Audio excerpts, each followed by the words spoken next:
The following podcast is taken from a live broadcast on Inspire FM. Catch a creative vibe on the Urban Kube with Sister Shemiza. Good morning and assalamu alaikum. This is the Urban Kube and the time is 10 o'clock and the date is Monday 17th of February and you are joined by me, Shemiza, taking it all the way up to 12 o'clock on this slightly calmer side of the morning. I hope you guys are all wrapped up safe at home and have not been too impacted by the menace that is Dennis, who's whizzed through across Luton and the country at the weekend. I hope nobody has been impacted by too much of the damage that's been caused by the very high winds. The previous weekend we were hit by Kiara and this weekend Dennis. So I hope you're all well. Do tell me how you're getting on, guys. It is the half term. So I'm hoping everybody's wrapped up and at home looking after or prepping some good indoor activities with their children. If you have got the time to take out with the kids, I hope you've got a great day planned. Would like to find out, what is it that you're planning to do this week? Do share your ideas and thoughts. Would really like some inspiration myself. And, you know, board games might be a thing that you might want to do. When's the last time you pulled out a board game? Now, I came across an article that was suggesting that traditional toys are the way forward for children to kind of enable them to build back those skills that are being lost now when it comes to creative thinking and imagination, because more and more children are just focusing on using or being given technology more so than actually playing those traditional games. And many children have never even played a board game, which really is quite shocking. If you're a parent that's actually grown up playing board games, do you encourage your children to play board games? Do you have any board games in the house? Would really like to find out from you. When's the last time you played a board game with your children? My favourite game used to be Ludo. I used to love the game Ludo, but would like to find out from you. Now, the telephone number to call me on is 07779 481822. It is National Kindness or National Act of Random Kindness Day, guys. So another question we're asking you this morning is acts of kindness, folks. Have you done something that is kind in support of your neighbours through this weather that we've had? Have you done anything to help somebody else? Would like to find out on the show this morning, because we're all about throwing over kindness, throwing acts of kindness on this show all the time. And your act of kindness to me is connect with the show. And to do that is 07779 481822. The weather has been horrendous and it has put a lot of people's lives in jeopardy. I mean, we've seen in our own gardens, well, my garden anyway, the impact. My whole garden was turned upside down, and I don't know if anybody had received a trampoline throughout, but there seem to be a lot of trampolines flying around. Now, climate change is something that is something that we are constantly hearing about, experiencing, and seeing the actual detriment, the impact it's having on the world.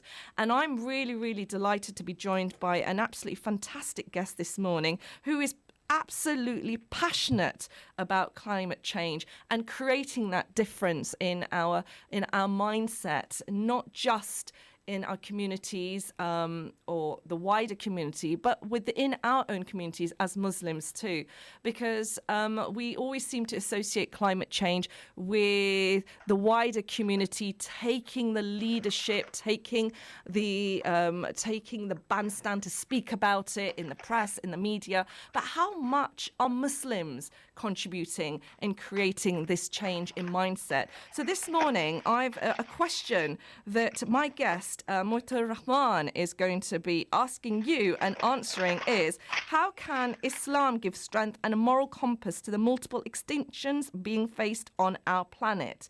Now, this is a question that my guest, Mohitur Rahman, is inviting Muslims to come behind. He's the coordinator of XR Muslims, a group within the Extinction Rebellion movement that arose out of the Faith Bridge action during the October Rebellion. He's also a lawyer, having trained at the international law firm, and has now set up his own practice in the field of ecological justice. Absolutely delighted to be joined by brother Mohitur Rahman this morning. Assalamu alaikum, brother. Wa alaikum salam. Thanks, Shemiza. In the background, it sounded a little bit windy. I don't know if that was the wind or whether that was paper that you were messing around with. Probably paper, hopefully. There's no wind in the kitchen. I mean, at the moment, no. Yeah.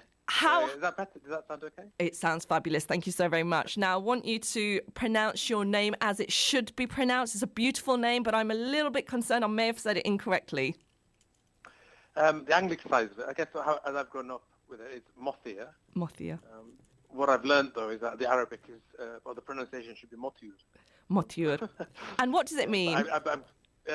Mohitur Rahman is a servant of the merciful. Mm-hmm.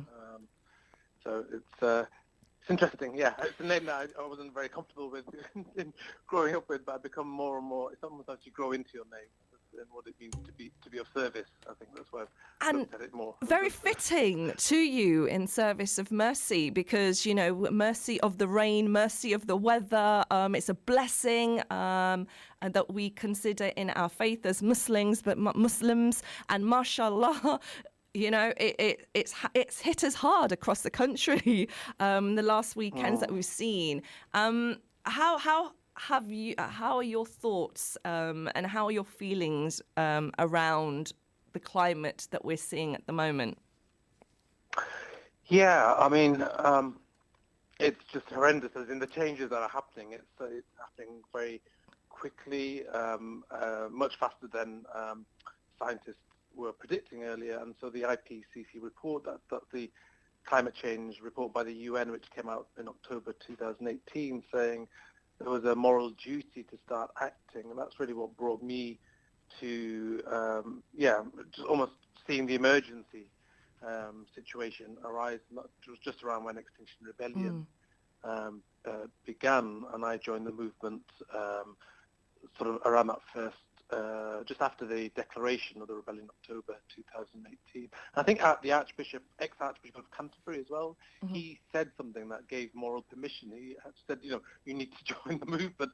And I thought, wow, he's an ex-Archbishop of the sort of Christian faith, giving moral permission for civil disobedience. And I was like, wow, that's pretty powerful in that. And I was wondering, where is it in Islam where we have this, when we think about justice, when we think about Muhammad sallallahu alaihi wasallam and the injustice he faced as well, and then from the Croatian, then had to leave, and then he came back, as almost like a refugee. There's this sense of leaving and of being, facing injustice, and how we speak truth to power, and I think there's something that's needed, and that's I find Islam has a powerful message around speaking truth to justice.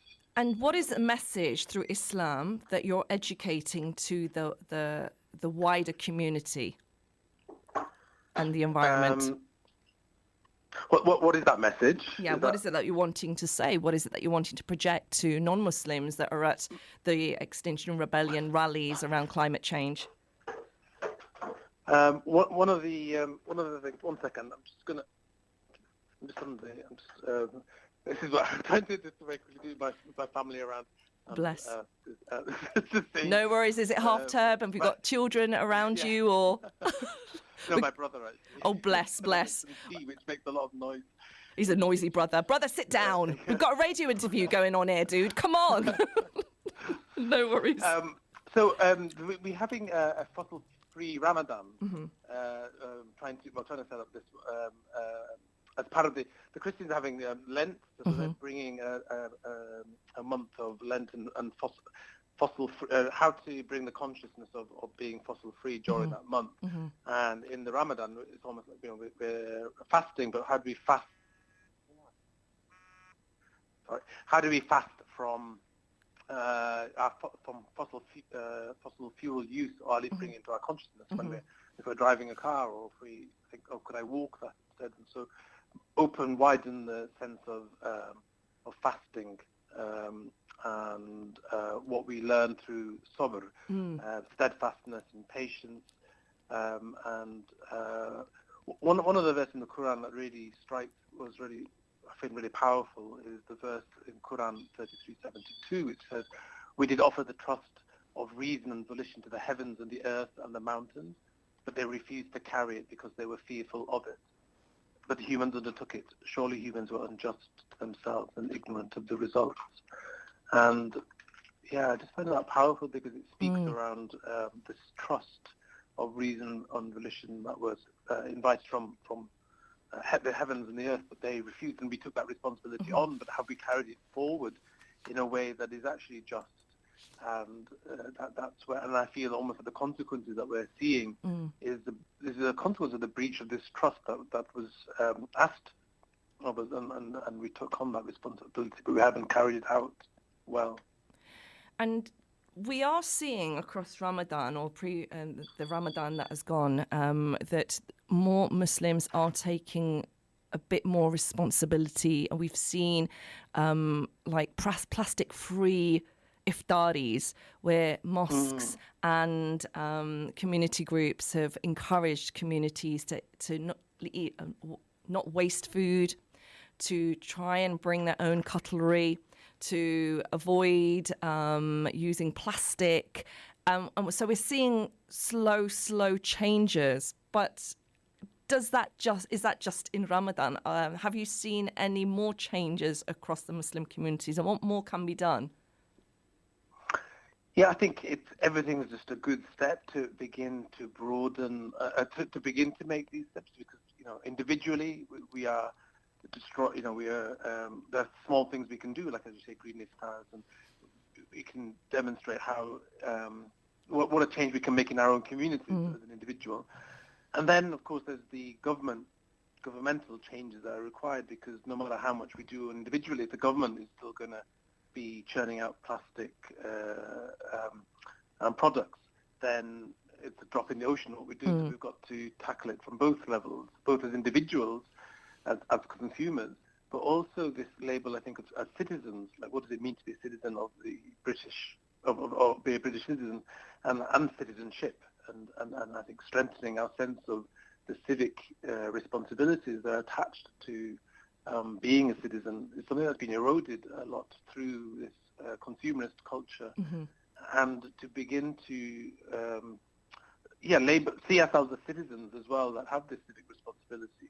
I think is really can be powerful. And one of the things I know in Tower Hamlets, that they did some research around just to see the effects of this air pollution on their children, and found that the lungs of their children were 10% worse than the national average, and that's just incredible. And it brings it home and makes it real.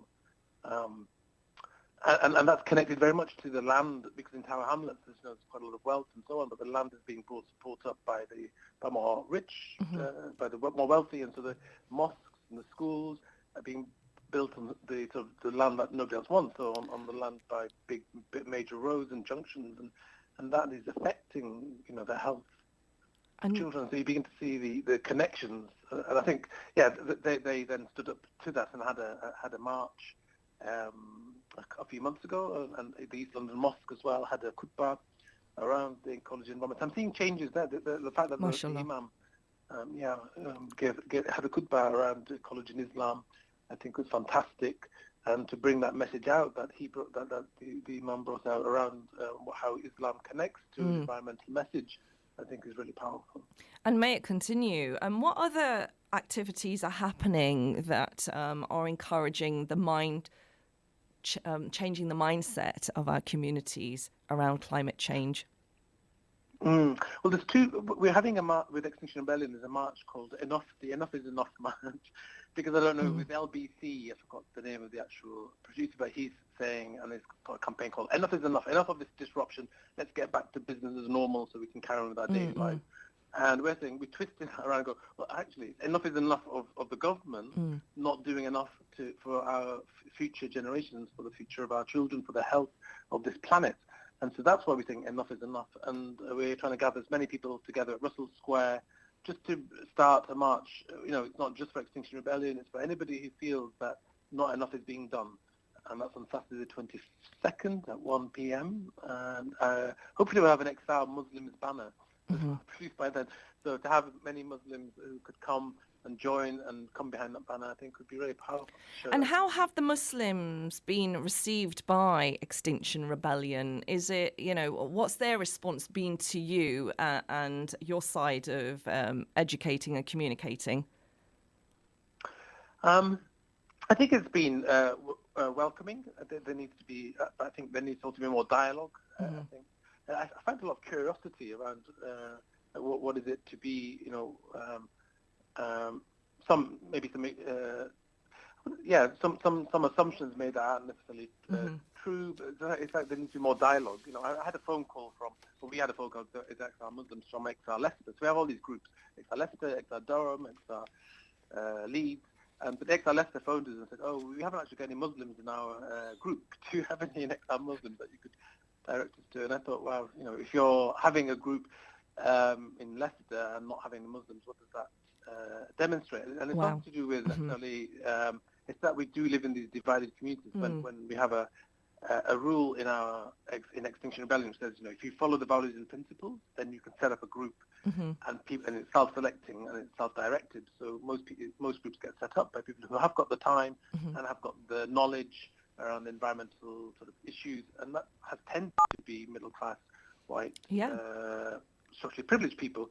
And so the environmental movement it started from, but we need to expand beyond just the usual suspects of the environmental movement to the wider civil society, and that's it's going to be difficult, or it's a challenge to do it because you've got to make it relevant to their experience. And you're very much, and this is the common thing, isn't it, that we're seeing? It's a very middle class white thing about climate change and climate and challenging, and brown people per se are not really involved, but yet they are involved, but they're not seen as much in the press doing so. It kind of reminds me of the article where we saw one of the black activists cut out of an image which was featuring just 3 of the female white activists around global climate change. But we are seeing change, and we are seeing people from our communities making that difference. But one thing I wanted to ask you, Mohitur, was the fact that Preeti Patel has listed Extinction Rebellion as a terrorist group, and that's so. It seems like what's going on there. This kind of does maybe make people a little bit concerned, because Extinction Rebellion has had a bit of a Marmite relationship with the general public, and now it's been considered listed as a terrorist group. Yeah, it's been listed as in some of the police reports as connected with extremist, given this extremist labelling, and there's been lots of reports in the newspapers to say to pull that out, and the police have been the counter-terrorist police saying that that's not what they really see. That's not what the truth. They've been trying to give reassurances that that's not the case, and there's. That they don't see it as extremist, but the damage is done in a way, or in a way that was sorry, that was my alarm. So the damage is done in the sense that it's in people's minds to kind of associate Exile with, are they an extremist organisation, just because of that, and it's that non-truth telling which is very dangerous when governments or when police, whichever institution you want to say, starts just for their own interests, start doing something with disrupting or trying to make something that's not actually true into a fact. And we actually, I've met up I had some conversation with Cage as well. But, I don't know if you've been doing a lot of great work around the prevent the government's prevent strategy, which is sort of demonise many Muslim communities. And it's like we've got to stand up to that as well. I think that's almost like another. It's to say that not to carry on the injustice of prevent, which is now widening to children, and that's the most biggest injustice. What is happening is that children or teachers are now saying, "Oh, is Iqsa extremists? So are these children who are now having filled with this eco-anxiety about their own futures, wanting to go on strike? Are they, are they in a vulnerable position? Is the information they're getting correct?" Of course, it is correct, but it's like there's a lot of there's a big pushback by the status quo to say that this is not an emergency. We've got it all in hand. Don't worry about it. And that's the that's the worry that and they have that labelling. Yeah, and they haven't got it in hand, have they? And it is worrying. And climate change, the crisis that we're facing, is speeding up. But what can be done? How can we slow it down, Mohitur? Just to give you an indication of how not in hand because we've got about 3 more minutes before we head to the break. 3 more minutes. Yeah. Okay. Well, so there is at the moment a public sort of a citizens' assembly that's being carried out by some of the parliamentary groups, which is looking at 2050 as the date for net zero. And the scientific report, the IPCC report, says that net zero 2050 gives us a 50-50 chance of surviving as a civilization. So you wouldn't want to put your child on a plane which has a 50-50 chance of survival. And we're saying that this isn't enough. And one of the things that we're doing as well is an action at you can find it on Facebook. Is an action at the Science Museum. It's not nothing to do. It's not going to be what we call an arrestable action. It's going to be a lot of ingenuity, a lot of creativity. It's on Thursday the 20th at 11 a.m. and it'd be great to have many of our Muslim brothers and sisters join us at that action to show solidarity together. I wanted to ask you, how can people connect with you if to support your work that you're doing or find out more information? Yeah, brilliant. Yeah, there's a Facebook page, XR Muslims. We also have a WhatsApp group, and we're doing lots of sort of what the information is we're connecting through that. And yeah, so those are the two main channels that we have. We also have a website, Extinctions Muslim, where you can find more information about stuff that's already happened that we've done before. And sorry, go ahead. Yeah, welcoming lots of people to join on the WhatsApp group from different communities around the country, so we can begin also spread this message out around both of the Islamic message around ecology in Islam. We're trying to develop a talk that we can take to mosques and to women's centres, that we can bring the Islamic message through climate crisis. Fantastic. And Ramadan is less than 100 days away, so something to work towards, inshallah. And hopefully this Ramadan we can create more change across the Muslim community around climate change. Now, brother, before you dash off, I want to ask you, today is National Acts of Kindness Day. So, Random Acts of Kindness Day. Do you have anything planned to be randomly kind? Now you've put it in my. I'm going to catch a train, so I'm sure when I go to the train station there'll be some. I'm going to. Yeah, I'll keep mine to give up a chair or to just any small act. I'm sure there's every day and every minute there's something you can do. I think as a random act. That's fantastic. And when's the last time you played a board game? I heard you say Ludo. Ludo was one of my favourite games as well. I used to love that game. I haven't played it for ages, and it's funny. Yeah, I haven't played board games for a long time. But I have got with my niece, actually. Maybe I should introduce her to some board games. Fantastic. That sounds like a good idea with half term. If your niece is listening, you know what? Your uncle has said it live on air. Now, I want to thank you so very much for your time with us this morning, and may you continue to make the difference that you're making and create some change in mindset as well to kind of make climate change as important as it should be recognised by the Muslim community. Thank you so very much this morning, Mohitur. Thank you for the invitation. You're very, very welcome. Take care.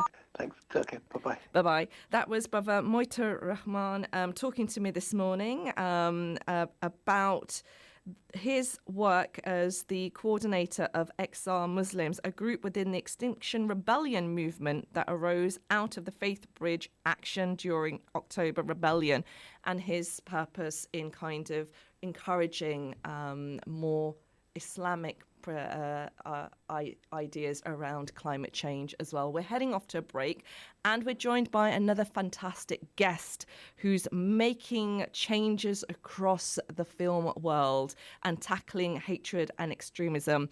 I'm talking about no other than the very talented Rizwan Wadan, who is going to be talking to me about his project, the Error in Terror project, straight after the break. So join me straight after then. Assalamu alaikum.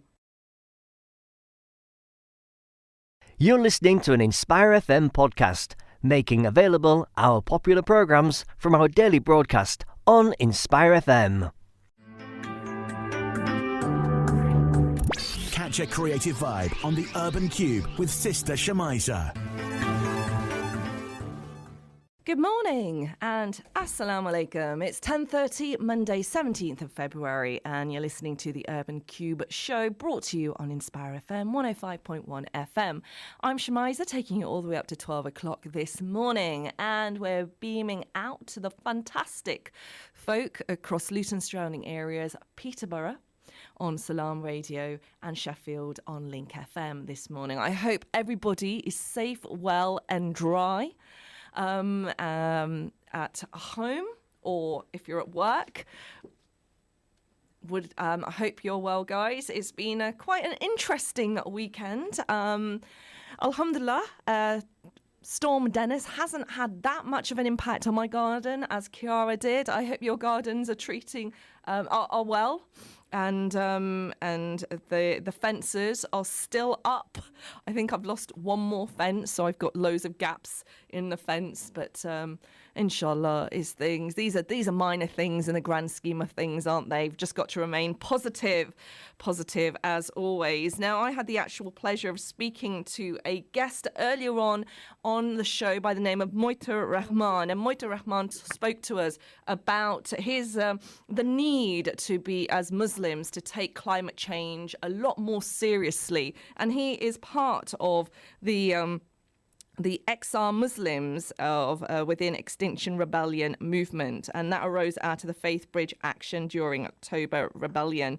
And it was an absolute pleasure listening to him and sharing with us his thoughts around climate change and how Islam can give strength and a moral compass to the multiple extinctions being faced on our planet. So that was a really, really interesting perspective to hear. Now, you can catch the conversation on the repeat of the show this evening at 8 p.m. There's also a podcast that will be released, and the conversation is also available on Facebook too. The camera isn't on Facebook Live. It's just the audio at the moment because all the conversations today are over the phone, guys. And but I want you guys to get in contact with me via WhatsApp because it is a National Act of Random Kindness Day, guys. National Act of Random Kindness Day. So any thoughts on that, guys? Did you do anything across the weekend in support of your neighbours and regarding the weather? Did you put their bins away? Did you help them take their shopping in? I don't know. You tell me. I want to find out from you. I want to hear what you've been up to, because this show, Inspire FM, is all about inspiring the community positively. And one thing that we're passionate about is engaging kindness. Now, you may have heard that across the weekend, we had the Being Good to Your Neighbour event that was going to be happening at St. George's Square. Unfortunately, that was cancelled because of the weather. And the whole purpose of that was connecting with our neighbours and sharing food, conversation and fairground activities. But that's been cancelled. So do please keep up with the updates on Facebook and the Rise and Shine show and when that possibly is going to be happening again. But that's a wonderful opportunity for you to kind of bring your neighbours out and share with them conversations and community, mashallah.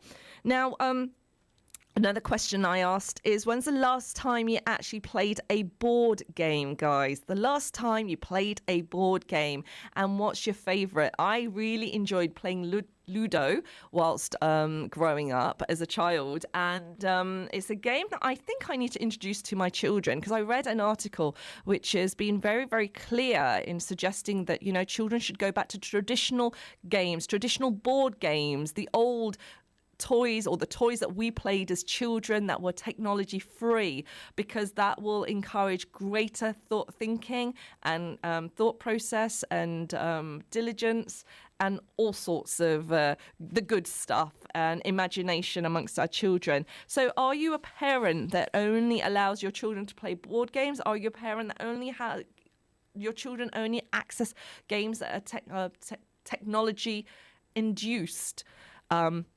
Do tell me. Or are you a parent that has decided to replace the board game with a camera, maybe?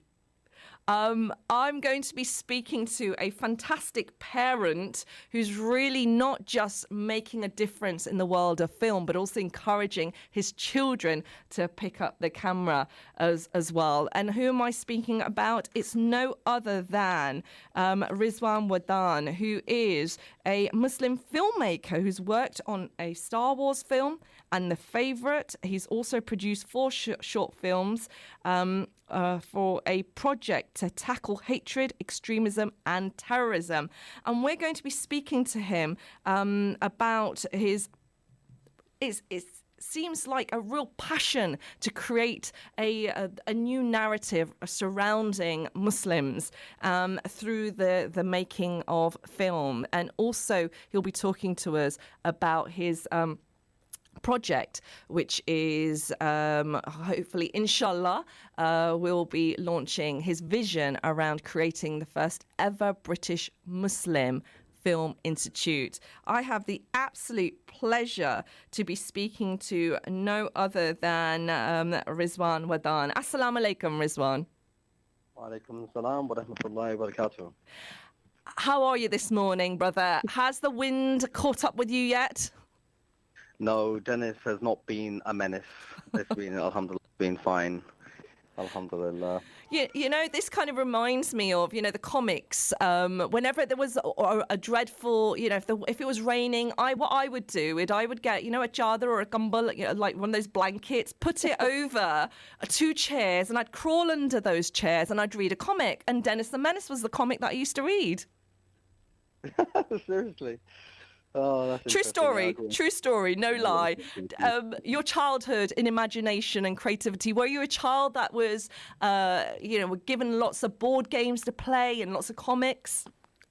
I was into cartoons, definitely. My earliest sort of memories of Wile E. Coyote jumping and trying to catch, you know, the road runner, and the Warner Brothers cartoons, and then of course the comics, the sort of Spider-Mans and the X-Men and all of that.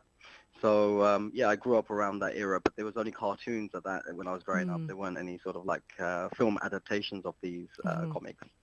And so we've been asking our listeners this morning about board games and replacing technology with board games, going back to the old traditional toys. Is that something that you see needs to be done? And mashallah, you're a father yourself. It's half term. Can you see yourself pulling out a board game? We do. Sometimes, I mean, Monopoly, I call it the devil's game. But, yeah, we'll pull out Monopoly and you see everyone break. So that's quite interesting as well. But, yeah, I mean, we do play the board games, traditional board games at home sometimes. And it's a great way of bringing the family together as well. And you get to see another side of your children. Some can be quite sly, some can be quite, smart. It's a great thing. And maybe it's an opportunity to film that. And see how I'm kind of trying to link all this in. Now, guys, if you've let's do that.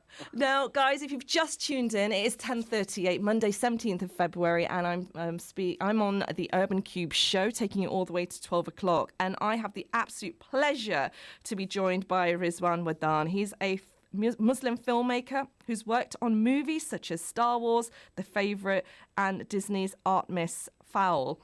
I'm going to be talking about his short film campaign, the Error in Terror Project, aiming to tackle hatred, extremism and terrorism.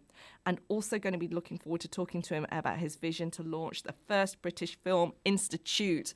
Now, if there was ever a day to watch films, it's today, I think. And you're the perfect person to speak to, especially with the weather and the way it is. Brother, your journey, mashallah, has been absolutely tremendous. And from working on some real Hollywood epics like Rogue One as Star Wars, behind the camera. How did that journey actually begin? I understand you were from Luton. Yeah, I mean, I moved to Luton 5 years ago, but 6 years ago. But I am from I grew up in West London, so I would say I'm more of a Londoner than I am a Lutonian. But I do have some. My family is in Luton. Well, my daughter, she lives with her mother there, so that's. So Luton still has. I still have family ties in Luton, so yeah, interesting. And I'm so glad that you dropped the Luton thing in there, because it does make you sound cool, right? It makes me sound like an extremist, but yeah. No, you're not supposed to say that. It gives you a bit of an edge.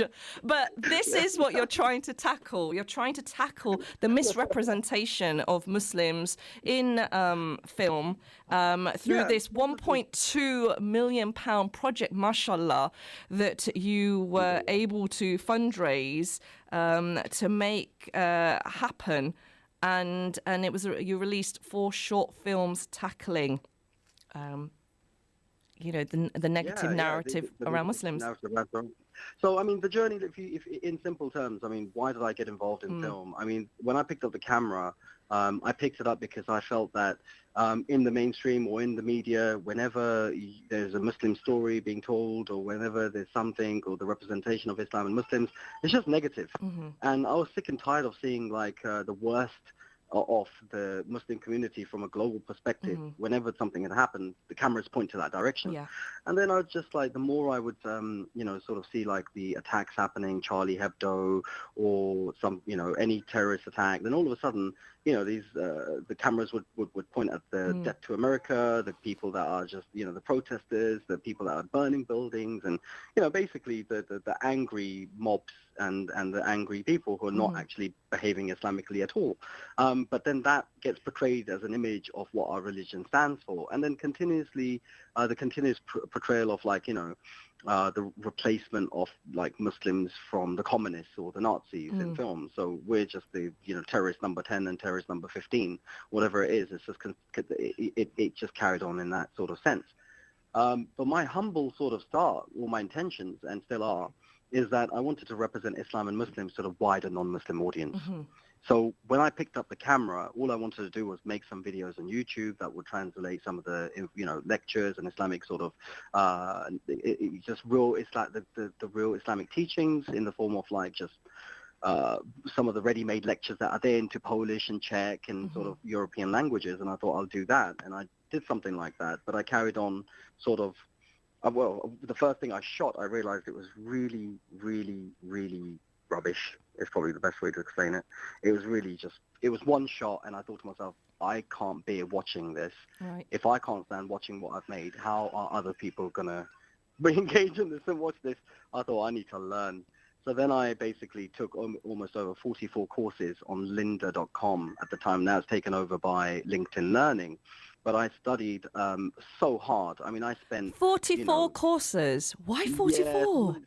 Well, I mean, that's the amount of courses I finished off in Linda, and then I still continue to do more Mashallah. off Linda. Because whenever you finish on Linda, they'll give you a certificate that you've Okay. done a 40-hour course or a Okay. 20-hour course. Okay. And some of these courses are 20 hours or 40 hours long. And really, if you were to study that an hour a week, in a college somewhere, you'd study that one course over, across, that was span across a year. So basically, I learned what I would learn if I was to be studying traditionally. I learned like what I'd learned in 10 years in maybe 2. Wow. So, I spent a lot of time self-teaching myself and then practicing my craft as a photographer. And then this sort of gimbal technology was emerging. And I felt to myself, like, as a sort of independent, like, filmmaker shooting small docs and small adverts for, like, small businesses, I thought, you know what, I could do away with the slider, I could do away with all this other equipment, I could just get this one tool, and then that way I can just minimize carrying around. A lot of filmmakers will understand what I'm saying here, carrying around and lugging around a lot of equipment. But that doesn't change, actually, because in film, that's all it is. If somebody asked me what's filmmaking, I'd say moving equipment from one side to the other. Which it is technically, isn't it? That's what it is. But you've taken it one step further. You've actually developed technology that you're one of a kind, really, with this technology that has been used on some of the biggest film productions in the world. That is true. I mean, I am an anomaly within the Muslim world, for sure. Within the filming industry, I'm definitely an odd one, for sure. As definitely. I wouldn't say odd, say unique, a league of your own. Come on, bro. You've come from Luton. You need to pep it up a little bit. You know what? I like being the strange anomaly. I like being the one that just you don't know what he's gonna do. You don't know what he's gonna bring. You know he's got something up his sleeve, and he's gonna come back with something that's just gonna like surprise you, or at least overcome the challenges that you throw at myself. So I basically saw this technology that you're talking about that we worked on, like Star Wars with and whatnot. So I saw this technology emerge, like at the early sort of stages of its development. It was like quite, like it couldn't take a decent camera. It couldn't take a decent payload. So what I mean by that is these days, a lot of people, to make it quite for all the listeners that are listening, you have this thing that you hold in a hand and you put your mobile phone in it and it keeps it straight. That's a stabilizer, okay? That's a gimbal that you have. Loads of like Ronins and people like that, DJI, have these gimbals and everyone's sort of familiar with them. They're becoming like a household thing. But what we've developed and what I realized was needed, especially from a perspective of putting a heavier camera on it, I ended up working with one of the manufacturers and the distributor for this sort of device, this technology that was emerging, one of these companies. And then what I did is I listened to the feedback from the professionals in the filming industries, from the exhibitions and the sort of like, you go to these, you do these conventions and whatnot in the industry, and they would give you the feedback. They would say, look, we want this on there, we want that on there, and they'd laugh at it. My earliest sort of experience with this, like bringing something new into the industry, was it being mocked, for it to be laughed at, for it to be not taken seriously, and and I could understand why they did that, because people just don't like change. People just fear what they don't know as well. I think there was a little bit of like, once we got it working, once we developed this, once we took all the feedback, once we took all the digs and the negative remarks, and it can't do this and it can't do that. I spent years in like dungeons, right, in like Ari Rental and Panavision, and I spent time working in these like engineering departments to overcome those challenges. So I wanted to basically provide what they needed, right? So I wanted, if they wanted heavier cameras on there, I wanted for it to make, for it to have heavier cameras, for it to be able to take heavier cameras. And we did that. We achieved those goals, alhamdulillah. And when we came back and we said, okay, Rogue One was a big test for us. Rogue One, they had the Alexa 65. This is a crazy, massive camera. 21.5 kilos was the weight of just the package, and we had to stabilize all of that. And we managed to succeed. We did the test. We managed to make it work. But at that time, you couldn't lift the camera up physically and carry it because it's just so heavy. So this whole exoskeleton body armor technology to be able to, and it comes from sort of logistics, comes from military logistics, like to be able to pick, and industrial use, to pick up heavy equipment, for operators to be able to carry like big boxes and things. And so we started to develop that to be able to take to be able to take like the stabilization system and for it to be able to provide extra movement. So it was a lot of like time spent in research and development, but my main focus wasn't to try and sell like the equipment to start selling boxes and start selling and shit, it was to try and refine the system so that it could work the way that the DOPs, the camera operators, it could have flexibility of a use, because I came from that background as an operator, as a camera operator, as a I don't want to call myself a proper DOP, not to the level of the BSE guys, but yes, I understood the principles of photography, and I could understand camera movement, and I was able to understand what these other devices did, like sliders and small jibs. And what we wanted to do was be able to provide something that that basically would add additional sort of movement and allow operators to basically position the camera in ways you can't with other pieces of equipment, and also to adapt it with other equipment like dollies and different sort of industry equipment so that it can work with other devices. So when we developed that, when we got it working, some of the DOPs, that worked, John Conroy was the first DOP who worked on Luther. He saw what we were doing in ARRI, and he basically gave me a chance. And they booked me on for 2 days to just, use the system. We did some camera tests, and they took me for 2 days on set. And they loved, the director and the DOP loved it so much that they ended up pretty much using it throughout the whole series. Like I was there for Fantastic. more than half, they shot more than half the show with it.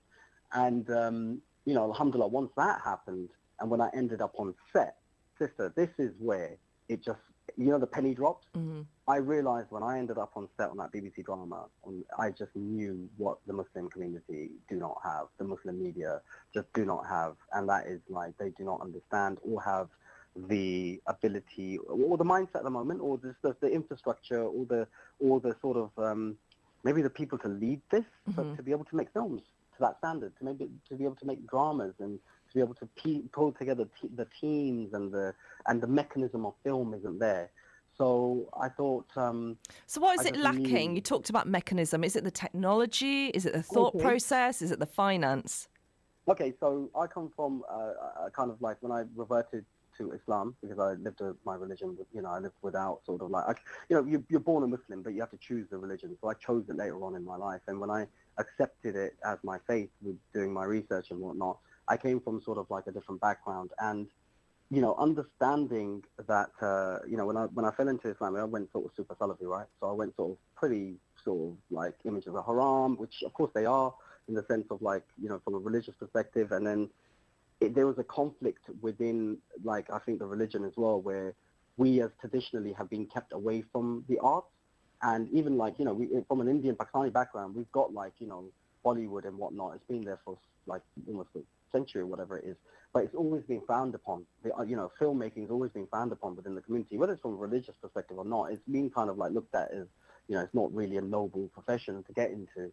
So it's not something traditionally that we encourage our children to get into, or, it's not something that's a realistic sort of thing in the past for people to think. And, most of our parents or grandparents, they were taught you to be engineers, doctors, surgeons, civil servants, whatnot. When all that fails, work for your family business. When all that fails, become, for most of the men, become the driving force of Uber. Whatever it is, we're laborers, we work, we physically, we don't like to, contrary to the sort of accusations or, we're accused of sort of possibly being benefit scavengers and this, that, the other, but we give back. We do so much for the community here.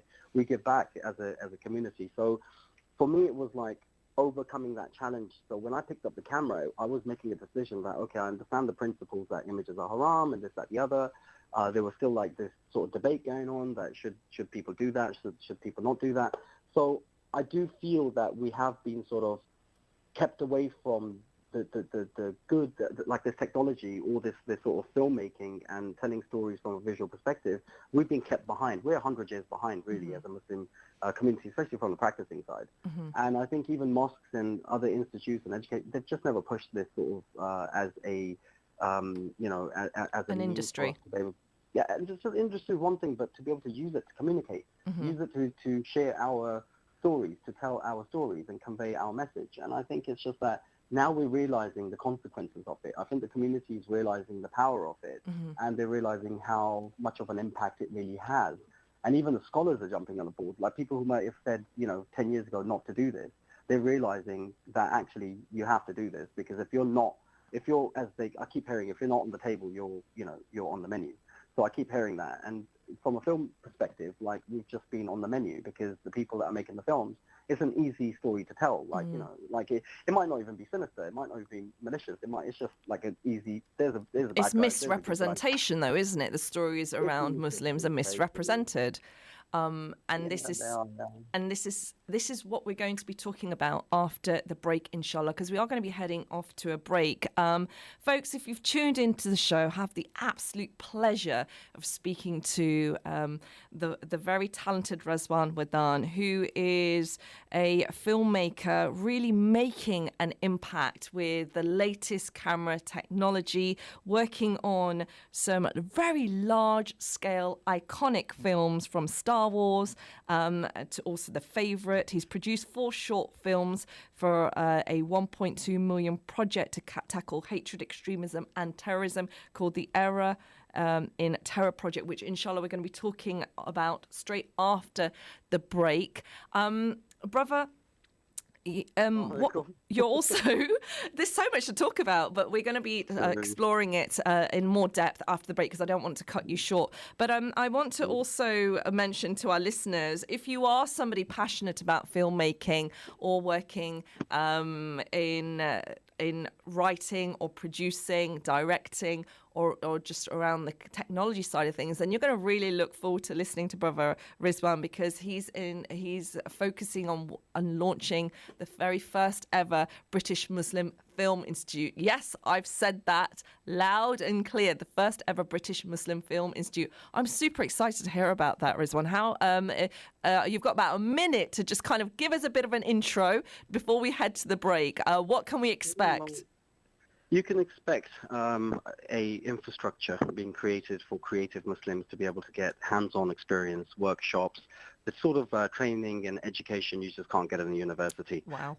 Basically what you need in film. And unfortunately, traditional sort of education from a university, a degree or a master's, if you go with that to try and apply for a job as a focus puller or something else, it just doesn't work like that. Film has, the filming industry has various departments, and you sort of have to specialize in a particular department. So we'll be able to provide, individuals, help them to find their way. And we're going to help them to find that way straight after the break. Brother Rizwan is going to still be on the line, and inshallah we'll catch up straight after the break, guys. You cannot miss this interview, because especially if you're somebody who's passionate about the film industry and entering it, then this could be something that you could be looking into. We're heading off to a break. After the break, more conversations with Brother Rizwan and myself, and also finding out about board games. Straight after this, join me. Assalamu alaikum. You're listening to an Inspire FM podcast, making available our popular programs from our daily broadcast on Inspire FM. Catch a creative vibe on the Urban Kube with Sister Shemiza. Assalamu alaikum, and a very good morning to you. Thank you for staying with me on the Urban Kube. The time is 11 o'clock and it's Monday, 17th of February. I've had an absolute pleasure being joined by 2 fantastic guests this morning, talking about their passion in making a difference, be that through climate change or film. This morning, I'm still joined by the very awesome and super talented Rizwan Wadan, who is a filmmaker making a massive big difference through not just technology in filmmaking, but also the Muslim stories, the Muslim narratives that are being projected, typically about Muslims. He's creating that change, inshallah, through a project that he has launched, which was called, it was a campaign, and the campaign, the Era in Terror campaign, worth over £1.2 million, and which was independently funded through sponsorship and partnership with some of the most respected companies and individuals in the film industry, enabled him to launch 4 short films, which went on to be shortlisted and nominated for awards as well.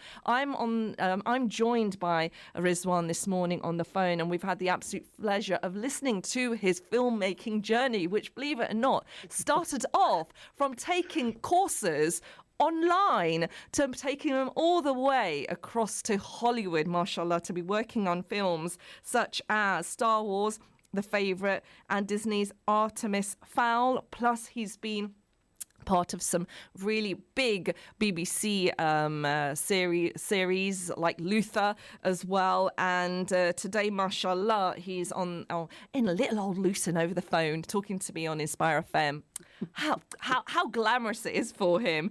Now, his journey after, his creative journey in encouraging a more positive story around Muslims actually began after the Westminster attack, and that's where he decided to create a campaign to separate Islamic teachings and principles from being associated with extremism and terrorism.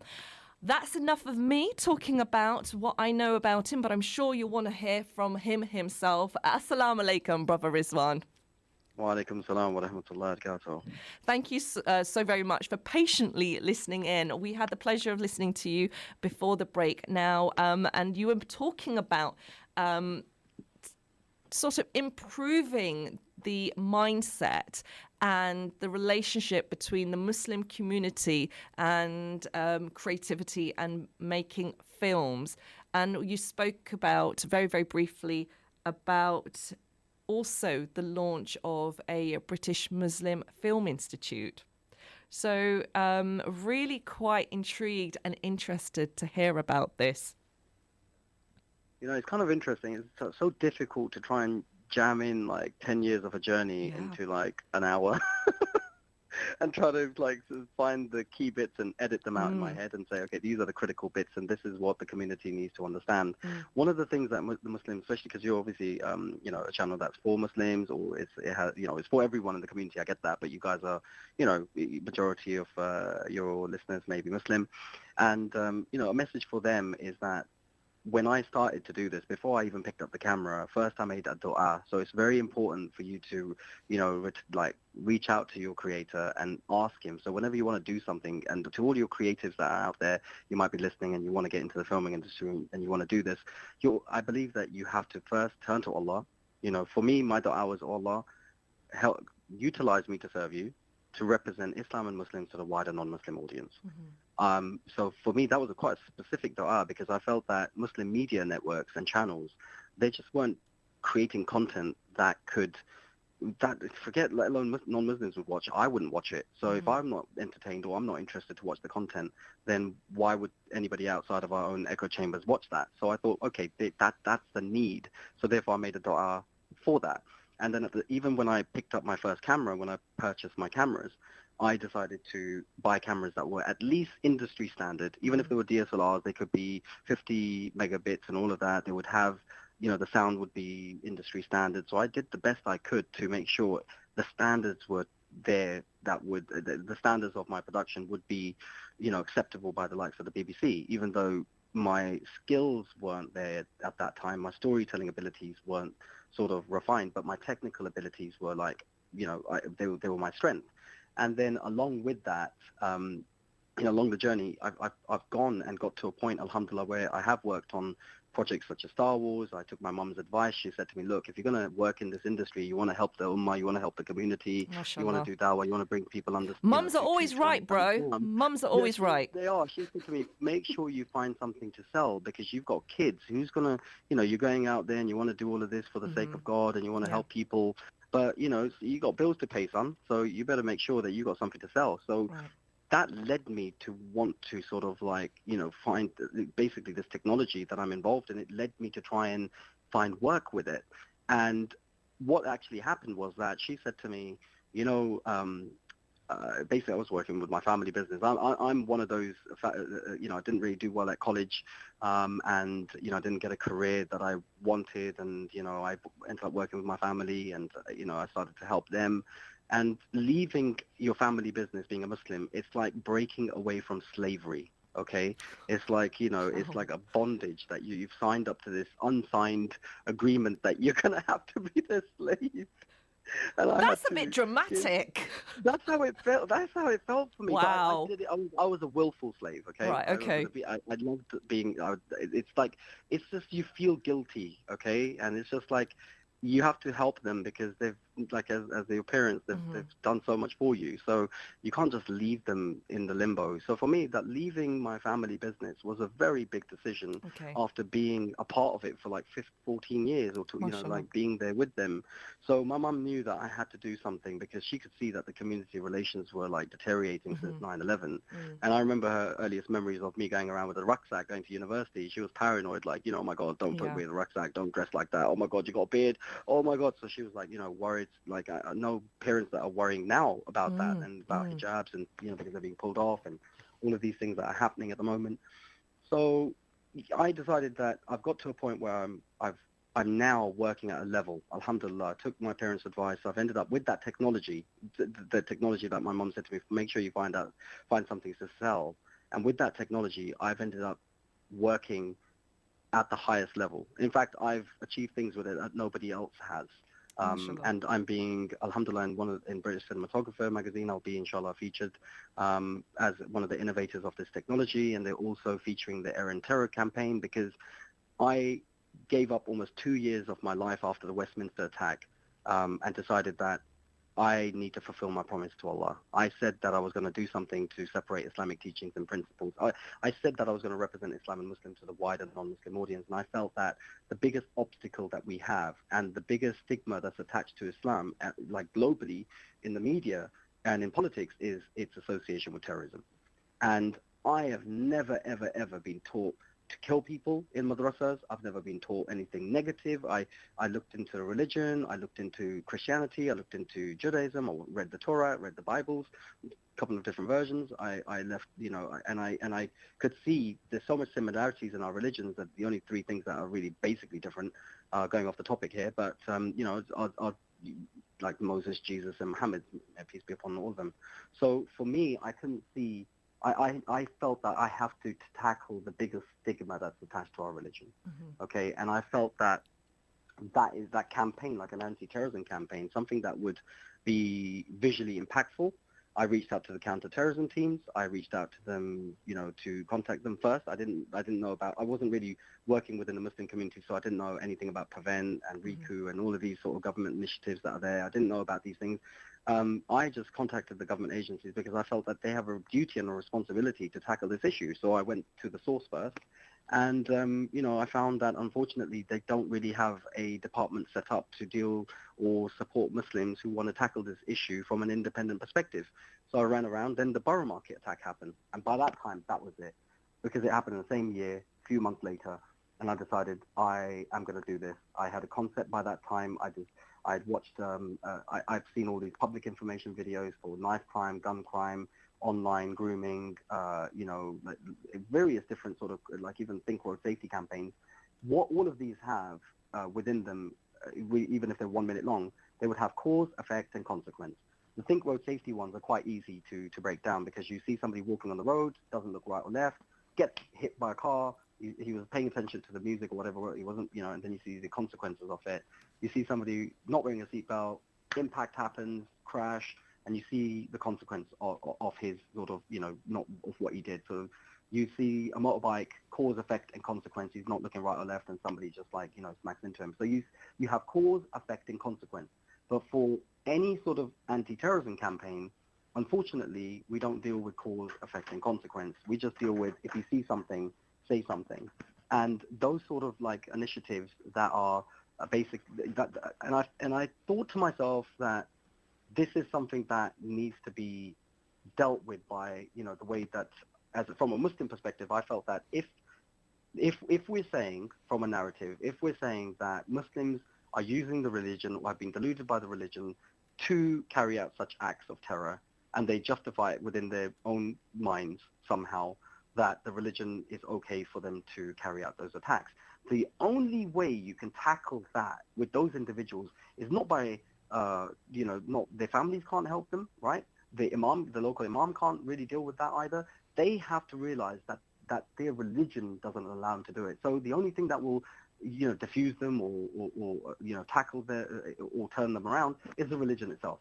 So, they say you have to fight fire with fire. In this case, yes, you have to use the religion. You have to use the ayats in the Quran, because the Quran is something that's never, they believe themselves, whoever it is, the Muslims worldwide, agree that it's never been changed before. So I felt that a powerful campaign, as the one that we've created, in which, an individual will carry out an attack and I can slow time down. And then in those moments, from this heavy VFX involved, and I was inspired by a scene in X-Men, Quicksilver, where this character Quicksilver he runs so fast, time slows down. So I felt that if in that moment of somebody, a terrorist who is carrying out an attack, if in that moment we can slow time down and make him and plant the seed and sow the seed there of him realizing that what he's doing is wrong, then, and reverse time and give him that opportunity to do that decision again, it allows viewers to be able to understand that, one, that terrorism has no religion. It's something that we don't, it's not, it's universally not agreed. No religion really supports that, and nor does Islam. So I wanted to create a visual piece that, without saying much, would basically visually have that impact and create that visual doubt, and they'd realize, hold on a minute, we're taking lives here, but they could see it. They could have that moment of reflection, just like these Think Road Safety campaigns, because they give you that moment of reflection. And so I went with that campaign, and I reached out to the Muslim charities and organizations. And because I'm dealing with the issue of terrorism, I didn't really get much support. People were like, well done. I had the storyboards. Yeah, that's great. Even the government agencies were like, look, we're not really set up to make these sort of campaigns, and you got verses of the Quran in the campaign. And if you got verses of the Quran in the campaign, we have to be unbiased. We can't really fund campaigns that have that have that sort of association with the religion in it. And I thought to myself, okay, so I'm left in a situation where I understand how to sort of tackle this issue. It's definitely visually, it's something that's needed. It's something that now that we've made it, we've already, alhamdulillah, now that it's made. When we've screened it at the BFI, when we've screened it to some people that are ex-convicted terrorists and these sort of individuals who come from that past, it's just made them think, and they said that this is going to have an impact. It's going to do two things. Anybody that's harboring thoughts or extremist thoughts about carrying out acts of violence in the name of the religion will think twice, inshallah. They'll look at it and they'll think twice. They'll force them to think twice. And those that think that our religion is promoting this sort of acts will realize that our religion doesn't support it. So it does two things. So who's the campaign for? It's for everyone. Because right now, globally, because of certain individuals carrying out acts of terror, and there are some Muslims who've done that, we are losing our civil rights. We are living in fear. We're living in an environment that our relationships with our communities are, breaking. There's more tension. There is, there's continuous sort of, the government sort of not knowing how to sort of deal with it. So what they're doing is putting more pressure, telling people to be more vigilant. If you see something, say something. So I sort of somewhat get it from a government perspective that they can't really, use create a Muslim character, because if they created a Muslim character, perhaps they would get scrutinized for creating a Muslim character. There's one they did one exercise in a securities exercise in Manchester where somebody said Allahu Akbar, and then all of a sudden, people went for the government agencies and they were scrutinized for doing that. So I get it, if they created this campaign themselves, maybe they would face scrutiny. But at the same time, when individuals like myself as a Muslim, this needs to be done, because we do need to be able to tackle this issue, because if we don't, what we've done is something that's independent and is saying and doing, it's basically dealing with the cause and effects and the consequences. So how can people access this film? You've made 4 short films, and you've already showcased them at the British Film Institute, and it has been, is it the Triforce Festival? We were nominated Best of the Fest. Yeah, we were the Best of the Fest one day before we were nominated. Well, we were nominated as Best of the Fest, and then the Westminster attack. There was another attack that happened on the London Bridge attack that just recently happened this year. So we were screening the campaign one day after, a couple of bridges down. So it was kind of like, wow. Literally, it was just that happened the day before, and now we're screening this to my house. It's a bit surreal. I felt for a minute that because when they played it, when they were about to play the campaign, they said, look, just because of the events yesterday, I thought, oh my God, they're pulling the film. They're not going to show it. Yeah. But they showed it. And Okay. so many people were touched by it. People came up to me and said, your work is so important. This needs to be everywhere. People, people with tears in their eyes. I whenever I screen this, people cry. People have So who are you screening it to? So at the moment, what we're doing is, at the moment, we're going around the UK, and so different areas. I've gone to places like Dudley. I've been to the Midlands. I've been to West Midlands. So we're going around the UK. So our aim is to go around basically some of the major regions, also across to Scotland, Northern Ireland, Wales. So all of these sort of different regions to pubs. Actually, because pubs have traditionally they are they're possibly, if I could compare them to the masajids for the English community, because we'd go Friday prayers to go on a Friday, we'll go for prayers on a Friday. A lot of people go to the pub to congregate and and get the community together. Traditionally, they used to be the central hubs for the community, and they also have something that's very it's not just unique, but a lot of people go there and watch sports events, and they have projectors and screens and sound systems. So they're really rigged to sort of screen a films or a short film, and just to have that sort of a conversation. And pubs have been, they say don't talk about religion, politics, or football, but that's what people just talk about in pubs anyway. So it's kind of interesting to be able to go into these sort of areas, and also football clubs, different areas, going into areas where people. There's tension within the communities. People don't really want to talk to each other, or there's a lot of maybe like Halifax, or where there's been issues with grooming gangs in Rotherham. Going to some of the places, even Luton, we did a event in Luton as well last year at the Bricklayers Arms. All of this has been documented. All of our journey over the last 3 years, we've been documenting into a feature-length doc, which hopefully, inshallah, will either be, we're trying to pitch it at the moment to get it commissioned for one of the either one of the streaming channels or broadcaster. So at the moment, this journey is still continuing, and that's what we're doing with it. So it's not public at the moment. So, Brother Rizwan, how can people connect with you if they want to see this film?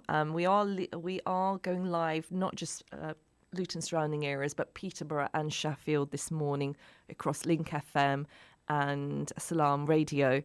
So if there was anybody listening in and wanted to communicate, correspond, support, or see these documentaries called The Error in Terror. Be a part of it in some way, shape or form. I think, look, we've been nominated.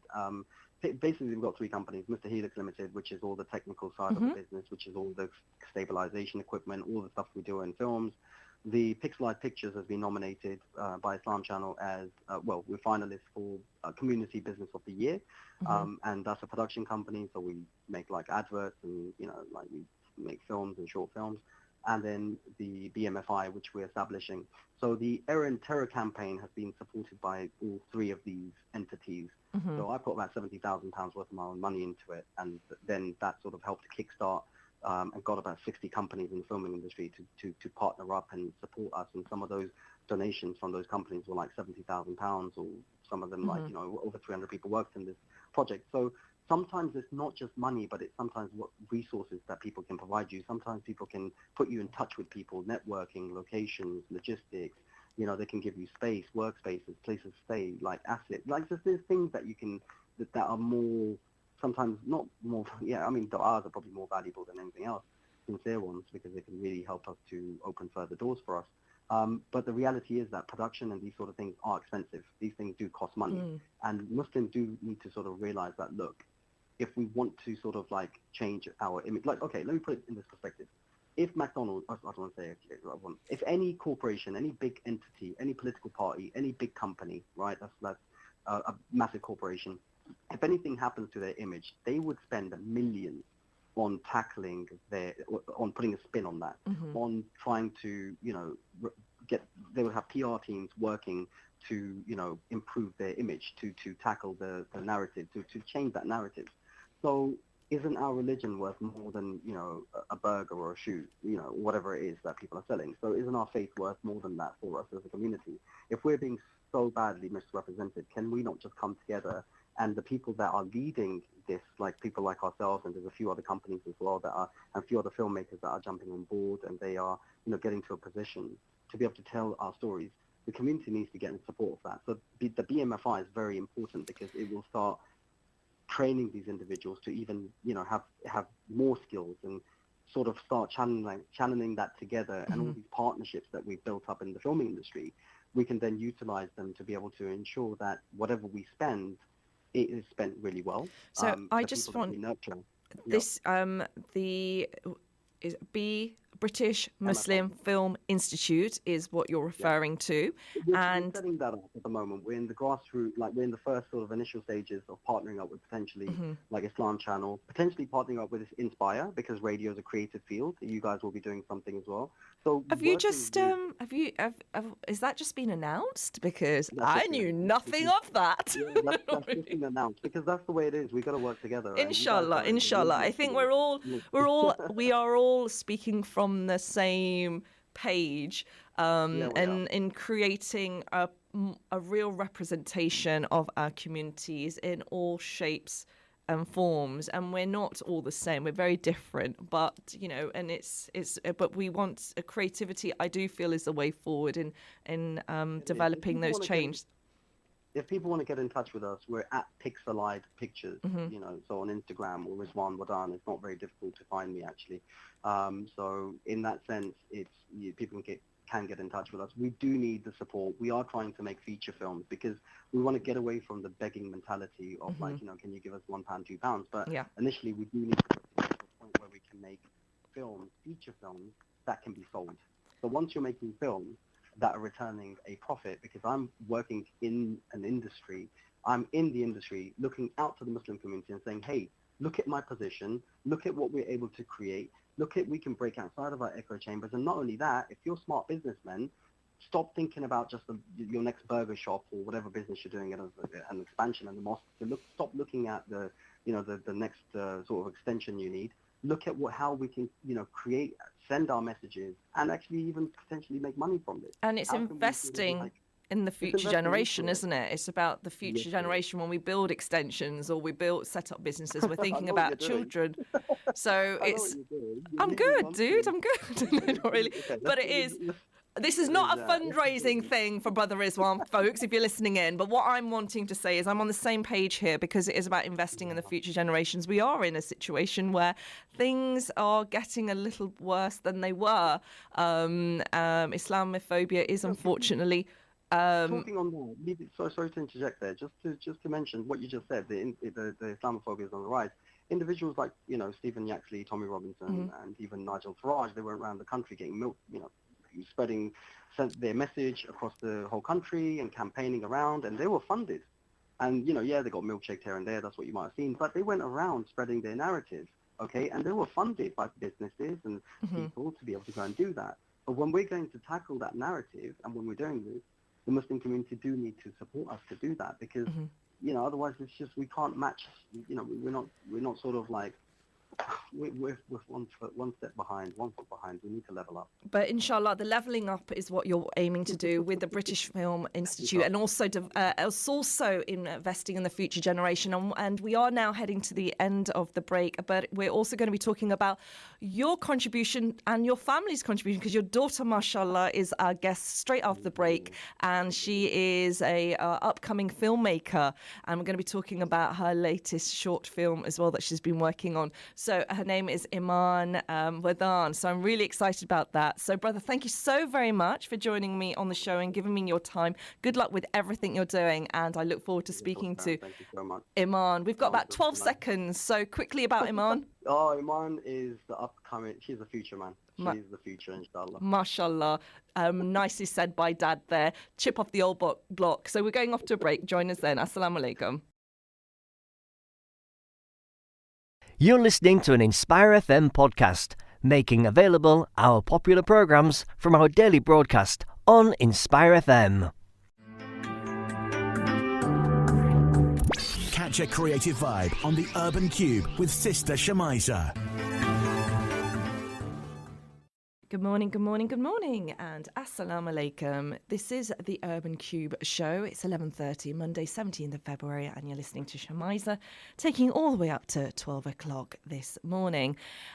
We are going live and direct to all our listeners across Luton and surrounding areas and Peterborough and Sheffield this morning. Peterborough, it's Salam Radio, and Sheffield Link FM. Massive big salams to all our listeners, and thank you for allowing me to keep you company this morning. It is the first day for the half term. How's it going, folks? If you're listening in to the show at home, driving to work, or listening from your app, do tell me what you think. I would love to hear from you. What are your plans for the rest of the week, and how did you deal with the storm at the weekend? Hope those fences are still up. Mine are totally wrecked, which is rather worrying, but as I said earlier on in the show, alhamdulillah, it could be a lot worse, so I'll consider it a blessing, the amount that is impacted in my garden. But I do want to say it was wonderful to see lots of community coming together, helping their neighbours, putting some of the fences up as well, and it fits in quite nicely with today's topic of the show. It's a National Act of Random Kindness Day, and so I'm asking listeners, tell me about the acts of kindness that you have done of late. Have you helped somebody? It could be simply just, helping them cross the road if it's a child, or allowing a car to go ahead of you, or somebody in the queue, letting them go in front of you. It can be as simple as that, but it does make a difference. And I've read an article about kindness can really, really change the chemical balance in your head. Doing acts of kindness can really help your mental well-being. So there is a real goodness in that. And as Muslims, it's a duty upon us to be advocates of kindness always. The prophets, peace be upon them, have been the ambassadors of kindness throughout their prophethood, and we should be following their example and lead, inshallah, in everything that we do. Now, I've had the absolute pleasure of speaking to two absolutely fantastic guests this morning. I've had the pleasure of speaking to Mohitur Rahman, who is part of the Muslim group of the Extinction Rebellion organisation, which aims to encourage people to really take on board the impact that climate is having, and educate individuals on the changes and differences that they should be making.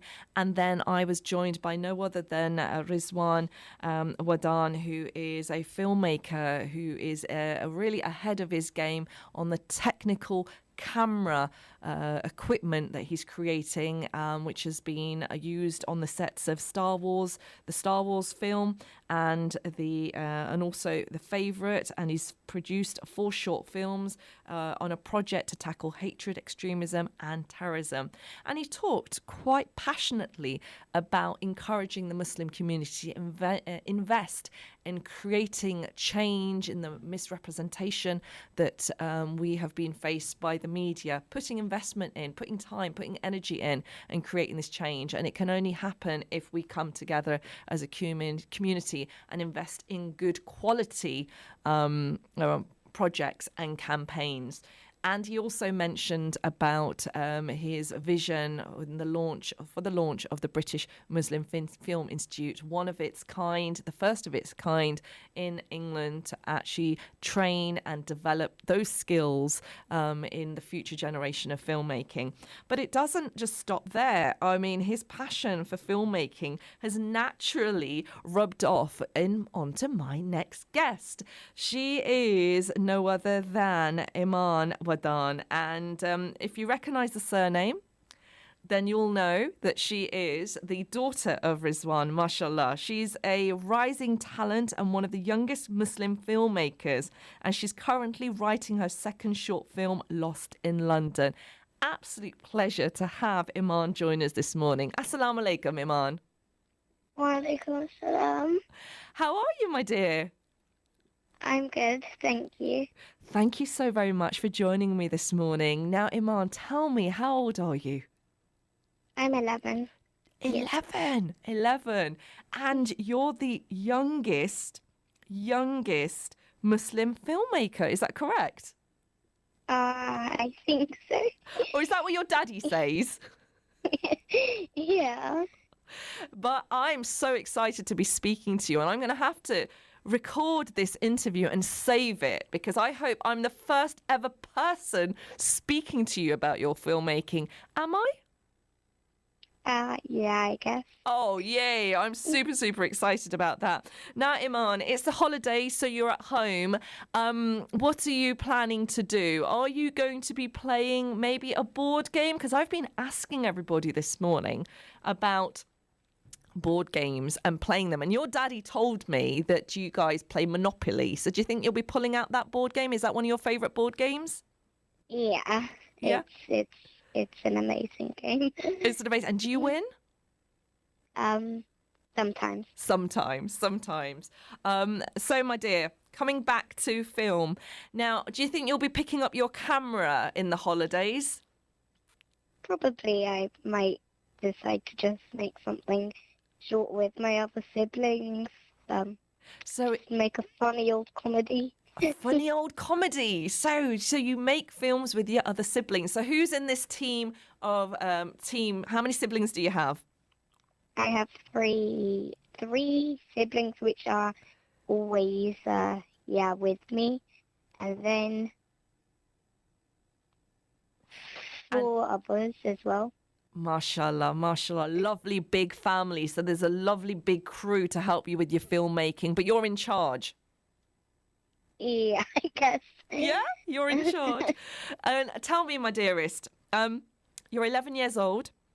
You are the youngest Muslim filmmaker. Yeah? So excited to speak to you. And you're also working on not just your first film, but you finished your first film. You're actually working on your second short film, Lost in London.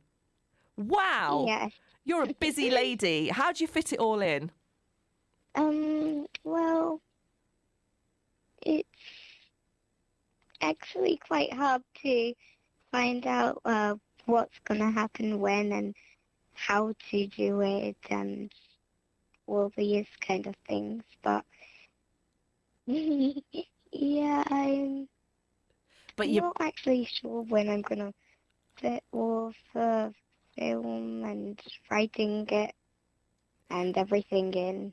Do you get help from your daddy? Has your daddy inspired you to go into filmmaking?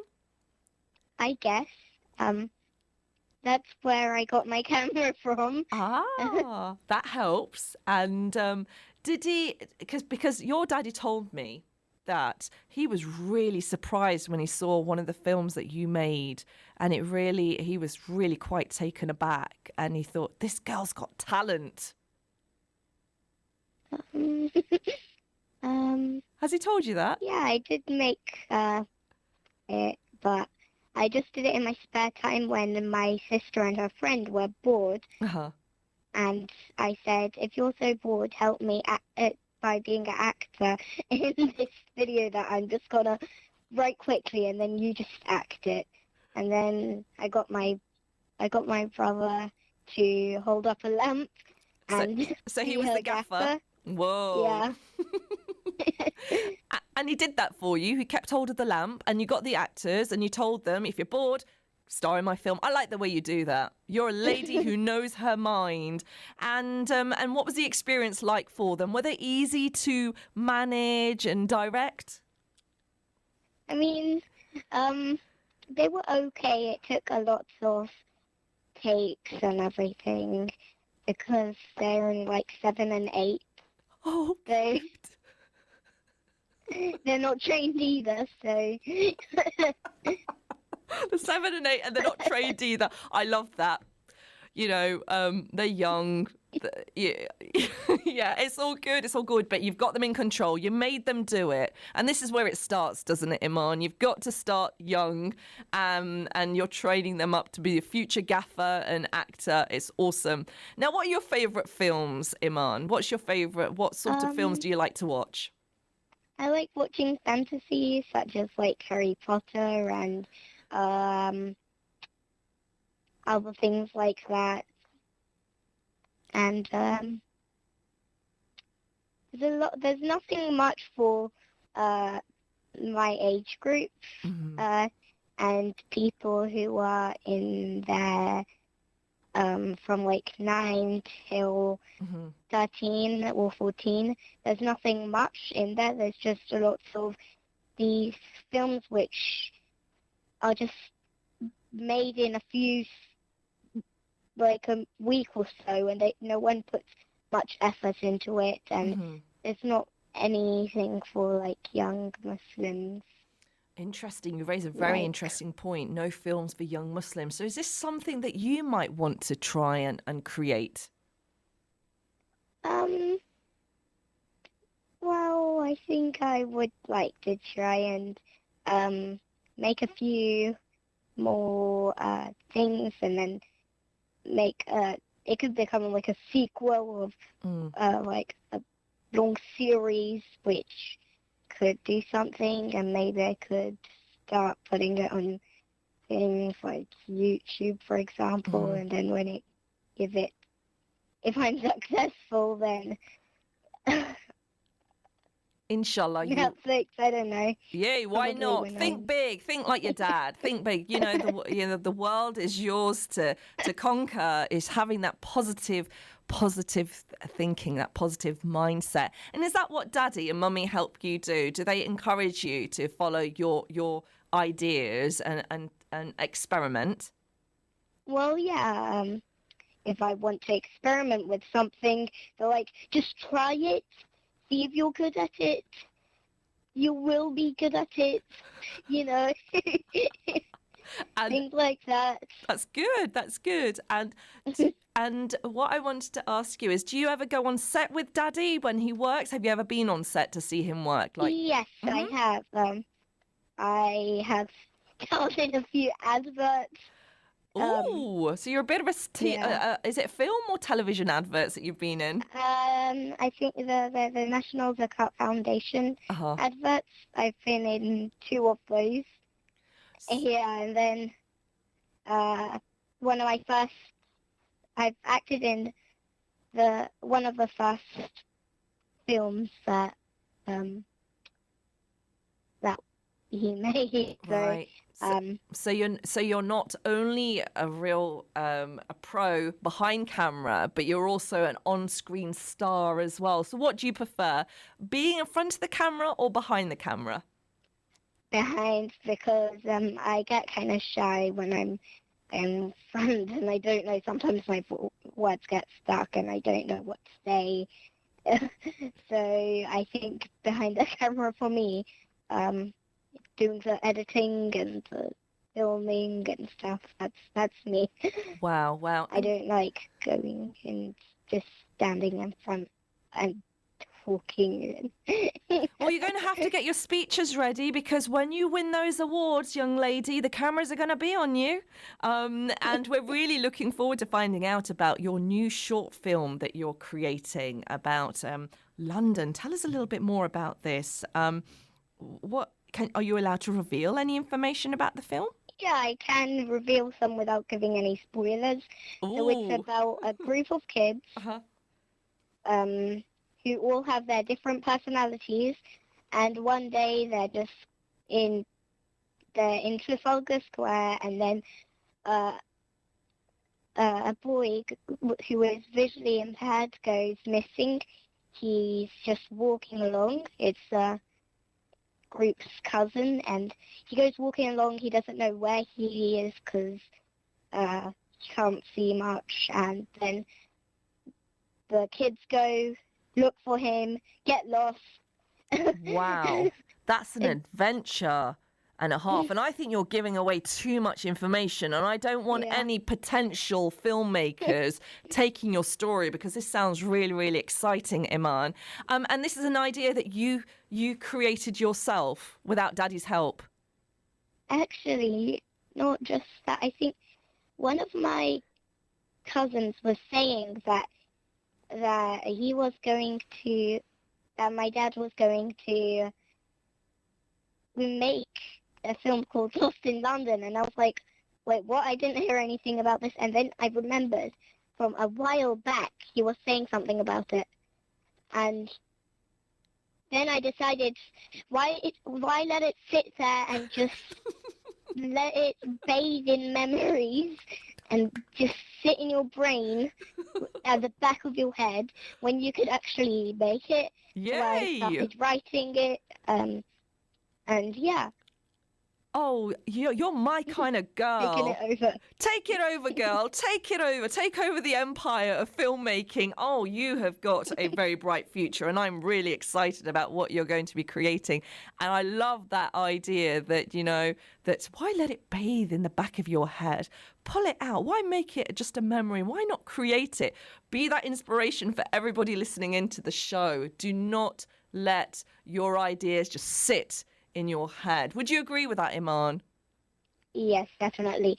Just if you think, oh, I really want to make this thing, I've been wanting to create, for example, a book or a new kind of gadget. Don't just say, oh, this is just my childish dreams. Let's just bang it back into my head, leave it there, lose it somewhere, and then instead of just doing that, why don't you just decide that, oh, I'm going to try and find all these some spare pieces of wires and metal and just make it happen. And make it happen is what you're doing. You're definitely a very good example of that. And I'm really, really delighted to be speaking to you because you've really inspired me, because I've got all these ideas in the back of my head that need to come out. And they sure will, because listening to you, Imaan. Now, Imaan, I want to ask you, what are you hoping to do once you've left school? I know you've got a number of years yet. You're 11 years old. So does that mean you're at primary school or are you at high school now? I'm actually homeschooled. Ooh. And I am in year 7. Okay. And I've been, after I finish all my stuff, finish all my exams and just head out and not have to do maths ever again. I'm feeling you, girl. I'm feeling you. I am planning on being an author. Ooh. And also I might decide to just use that camera, which is just sitting there, not just leave it for my years of being a kid. Let's just take that camera up and don't just chuck it in the trash can. Pick it up and say, oh, I've got this. What am I going to do with it? If I've got this, I can still do things. Why not? I can tell stories. I can write my stories and then shove them into a film. I love that. Just shove them into the film, and that's how great films are made. They do come from stories, and to be able to tell your story and then turn that from a page into a film. How awesome is that? Imaan, tell me, you're only 11 years old, mashallah, but you seem so wiser beyond your years. What sort of films would you like to see more of? And do you feel there are films that you can relate to as a Muslimah? Well, there are, if you search up Muslim films for kids, Mm-hmm. and then you just see all these cartoons which just are talking about a Muslim person who's doing all these things. They're going to the masjid, the madrasa, everything, but then there's nothing which has a Muslim character who's doing something which isn't just for just one religion to do. If it could be, if you have a lot of different, like, it doesn't have to be just one religion. It could be mixes of different religions in the film. If you just have a film with only, for example, only Christians or only Jews or only, I don't know, then no one's gonna just go like, oh, let's just watch the other thing, which isn't just Christians or Jews or whatever. Work together, isn't it? Just mix up everything and have a little bit of this, have a little bit of that, have a little bit of creativity. Have a little bit of fun. Bring people together. Yeah. Have laughter and love and show community. And that sounds like something that I feel, are going to do. Yeah. You're really going to make a difference, mashallah. Imaan, I want to ask you, is your daddy near you? Yes. Would you be kind enough to give him the phone for a moment? Because Okay. yeah, I want to. And Imaan, do you have a Facebook for your filmmaking, or is there any way people can connect with you? How can we follow your journey? Well, I'm planning on seeing if I can do a YouTube channel or something which has all my films, but I haven't got one which is for my films yet. I have a few things, but Wow. Yeah. Well, I'm super excited to follow whatever you're going to be doing, Imaan. For those of you who've tuned in, we are listening to no other than Imaan Wadan. She is 11 years old, guys. She's a rising talent, one of the youngest Muslim filmmakers, and she's currently writing her second short film, Lost in London. And it's just been so awesome speaking to Imaan this morning. You've really, really made me very happy and excited about the future of filmmaking when we've got wonderful, talented young ladies like you taking the lead. Now, Imaan, is there anything you'd like to say to our listeners this morning about filmmaking or creativity? Keep creative, keep showing your feelings, and keep showing your ideas. Don't just have your ideas in your head. Show them to everyone. Make your ideas in your head turn into real things. Wow. How inspiring is that? Thank you so very much, Imaan, for joining me this morning. This has to be my favoritist interview everest in the world. Am I allowed to say that? Yeah. My dearest, do you want to just hand the phone over to your dad? It'd be really nice to just speak to him for a moment. And you're an absolute superstar. May Allah always protect you and give you the creativity, energy and talent that you so deserve. I mean to that, the artist. Bro, you've got nothing on that girl. She's really lifted me, mashallah, mashallah, with her vision, her passion and her ideas. Wow. And I remember speaking to you and you were quite enamored by her skill. We are going to be heading off to the end of the show. You've got about 2 minutes. Is there anything you want to say about encouraging our children, our girls in particular, to kind of be creative? Look, the most the most prominent sort of producers. It's well known that there's a lot of females that are in the filming industry. Behind the camera, maybe not as many as they need to be, but in production and editing, there's a place for our daughters, and our sisters and our wives and our even maybe our mothers and whatnot to be in the industry. Man, it's there, it's booming. We should be able to tell our own stories. It's something that needs to be done, and women's stories need to be told by women, they need to lead on that. So, I'm tackling the stigma that's attached to potentially Muslim fathers, they don't educate their daughters or they don't let them do what they want to do. And within this field, there's a halal way for them to be involved in the industry and to be able to lead on telling their stories and doing what they're doing. I think that needs to be sort of supported. So as we're nurturing new talent, then I'm starting with my own children first, as well. It's not just about trying to provide opportunities to others. If I find that any of my children want to be involved, then I will help them without forcing them, letting them find their way, letting them find their strength, giving them the chance. And I think that's what parents need to do. They need to listen to their children. If they want to be doctors, engineers, whatever they want to be, they might want to be a different profession to what you want them to be. Don't force them to be, something they don't want to be, because they'll never be happy. They may not even succeed. They may fail in doing that. So, Anyway, in terms of like where we're going, I think we're nurturing new talent. The BMFI is something that's there for, when you say it's my project, it's not my project, Okay. it's our project. It belongs to the community. MashaAllah. And it's something that is available for us soon, inshallah. Inshallah, and may it grow strength in strength. It's been an absolute Ameen, pleasure Ameen. speaking to you, brother Rizwan Wadan, this morning, and also Thank you, the Liz. absolutely amazing Imaan. That was such a treat. My favouriteest interview ever. And thank you so much for everything that you're doing. And please keep us posted with the amazing work, and we'd love to have you back on. Inshallah. Thank you. Yeah, we'll be coming to the studio soon. Inshallah.